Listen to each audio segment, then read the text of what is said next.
How to delete all posts at once on Facebook.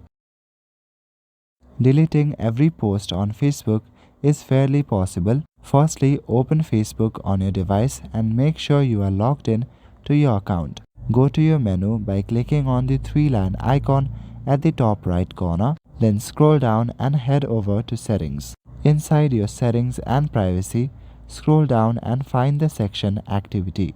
Under the section Activity, you will see the option Activity Log. Click on Activity Log, and now you will see an interface like this. From the top, select the option Public Posts.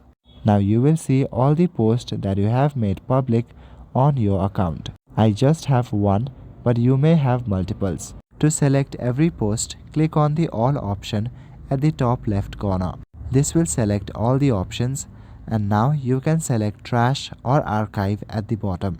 Click on Trash to delete it and click on Archive to hide it. So this is how you can remove all your posts on Facebook at once.